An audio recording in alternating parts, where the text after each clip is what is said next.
asking yourself right now, what is bag technique and what does it actually mean? We'll break it down for you now. A supply bag is required for all field employees who take client care supplies from one home to the next. This should be provided to you at the time of your hire. As a healthcare professional, your supply bag should be leak-proof, washable, and come with an outside pocket to carry your hand hygiene supplies. Supply bags are transported in a clean area of the car, preferably the trunk. You should use a box lined with plastic. Remember, never place a sharps container or lab specimen in your supply bag. Those types of items must be transported in a separate biohazard bag. This is home health care. Many of you may come from a more controlled environment like a hospital or a nursing facility location where there's rooms and supplies that are organized and kept almost a sterile environment. This is our client's home, and we are guests in their home. Your bag technique know-how will be tested in a lot of homes you enter, including this one. As many homes do, Mrs. Jones' home creates a challenge where to safely place your bag and retrieve your client's supplies. When you enter, look for a clean, dry, hard surface or other similar area to place your bag so you can begin your visit. Never, ever put your bag on the floor. Whether you are Mrs. Jones' nurse, therapist, home health aide, dietitian, or medical social worker, you must ask her permission to move any items that may be on her nightstand or table. If there is no table or any other clean, dry, and hard surface available, hang your bag on a nearby door handle. Okay. So if the dry, hard surface is not clean, you cannot place your bag on it. You must place a disposable barrier between the bag and the hard, dry surface. Either a Chucks works nicely, or a plastic disposable bag can work as well. Barriers should be impermeable, meaning that the barrier has one side that is waterproof. If the hard, dry surface is completely dry, then paper towels or newspapers may be used. Hello, Mrs. Jones. May I help you clean off the table so I have a place to put my bag? Thank you.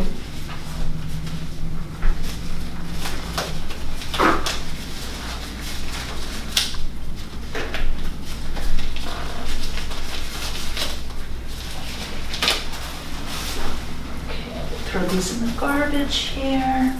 Are you finished with your drink? And how about your snack? Good. I see you have some nice little stuffed animals here. I'm just going to set this down on the table here so I can put my things from my bag. There we go.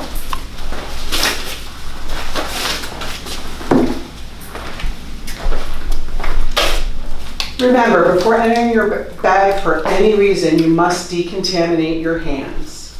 Make sure that you adhere to the manufacturer's amounts and drying times. Place a disposable clean barrier on the hard surface of your choice.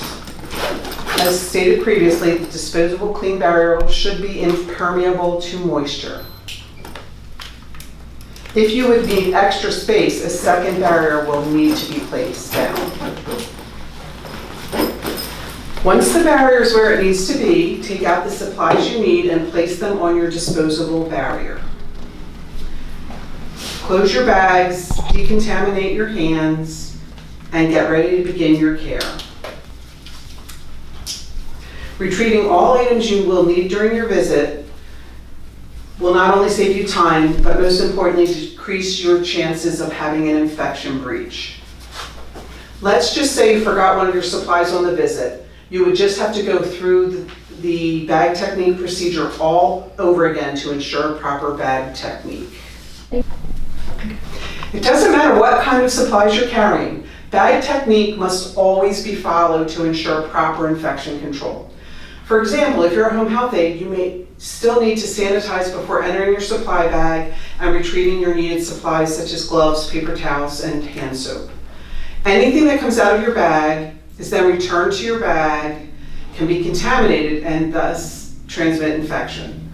Always reach out to your clinical manager or supervisor should you have any questions regarding bag technique. Always remember, a separate compartment is needed for your hand sanitizer. It's just another way to prevent infection. When your care is complete, Disinfect the equipment with a 70% or EPA registered hospital grade disinfectant wipe provided by your employer. Make sure to wear gloves, as these materials can be caustic and irritating to the skin. Items that are visibly soiled with bloody or body fluids must be washed with soap and water first, then wiped with the aforementioned disinfectant product. Please place the clean items on the clean barrier until dry. Don't forget that each product used has a different contact time. It's imperative that all items are dry before returning to your supply bag. You must then decontaminate your hands prior to returning the clean and dried items to your supply bag. Please note that any items that cannot be cleaned and disinfected in the client's home should be put into a closable plastic bag, sealed, and placed in the dirty storage section of your car as we previously demonstrated. These dirty items will be transported back to your office for proper cleaning and disinfection.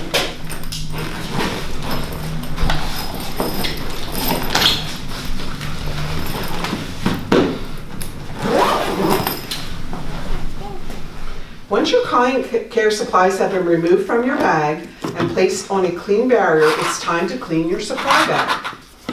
Supply bags should be cleaned from the inside to the outside. Your supply bag should be cleaned at least once a month or whenever it becomes visibly dirty. Remember to adhere to the manufacturer's contact and drying times. While your bag is drying, after being decontaminated, now would be a great time to double check those client supplies. Make sure there's nothing expired. Items that have been compromised, they've torn open or discolored, should be discarded. Please make sure to replace all of those compromised items. Once dry, close your bag and begin washing the outside of your bag. Supply bags should be leak-proof, washable, and have an outside pocket or area to place your hand sanitizer, as we previously mentioned. When risk from contamination is great, for example, your client lives in a particularly dirty home or has an infestation, maybe bed bugs, rodents, or insects, or if your client lives in a or your client is on contact precautions, Ascend recommends only essential equipment and supplies needed to provide care are brought into the client's home. Use instead a large closable bag to transport your supplies into this type of environment. Client care items are never carried in your purse, personal bag, or personal backpack. Please refer to Ascend's policies and Staying Healthy guides for additional information. While your bag is drying after being decontaminated, now would be a great time to double check your client supplies. Check for any expired or soon to be expired supplies, items that may have been compromised. Examples might include a torn 4x4 package or a discolored normal saline solution. Then please make sure that you replace all of these compromised items. Okay. Proper hand washing is essential to optimal infection control. Per the CDC guidelines, hands should be washed for a total of 20 seconds. You can use a song like Happy Birthday and either hum it or sing it to yourself twice, and that approximates 20 seconds. Once you've washed, lather the back and the front and in between your fingers well, and your hands are completely devoid of soap, take a clean paper towel, thoroughly dry your hands, and then use that paper towel to turn off the sink and simply dispose of it in the waste basket. If there's any questions about proper hand washing, please reach out to your clinical manager, and also you can reference the CDC guidelines on hand washing in healthcare.